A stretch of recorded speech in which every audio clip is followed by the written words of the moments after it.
Hello everyone. In this tutorial, I will show you how to go about creating cool AI generated 3D papercraft. Some of the examples shown here are a couple of my more popular ones available on Etsy.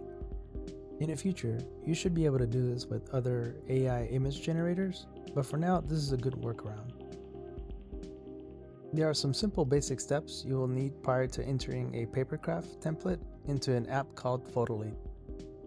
As you can see here, this is a very simple way to go about gathering some important views when creating something like a vehicle. Amazon and other places on the internet will have ability to do 360 views, and you can gather the correct profiles needed to create a 3D object. In my example, I'm using Canva to modify the pictures and remove the backgrounds, but there are many other programs you can use that are free.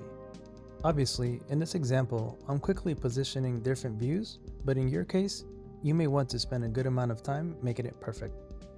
Once you're happy with your results, here's where the real fun begins. You will now use the template you created in Photoleap under AI scenes, which gives better results.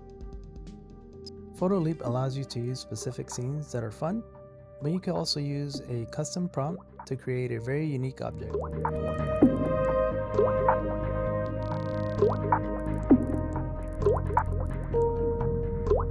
You can even enter specific colors to features in your template that you may want to specifically see.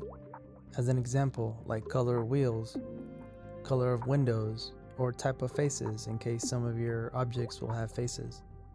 Once you like what you have created, it's as easy as printing, folding, gluing, or taping to turn it into a 3D AI generated toy, desk ornament, or anything you imagine.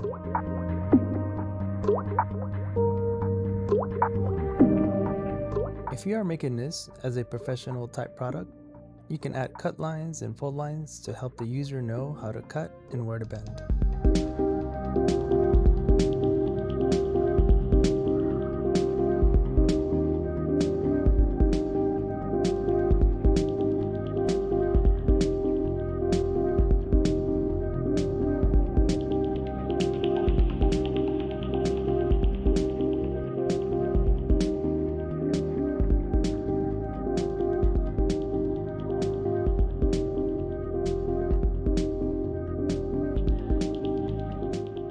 I hope with this tutorial, you were able to learn how to make some really neat AI generated papercraft, and it will empower you to make some very unique 3D art. If you found this tutorial helpful, please feel free to leave a comment, share a video, or even subscribe to my channel, as I will have unique ideas in the new age of AI generated art. Thank you guys for watching.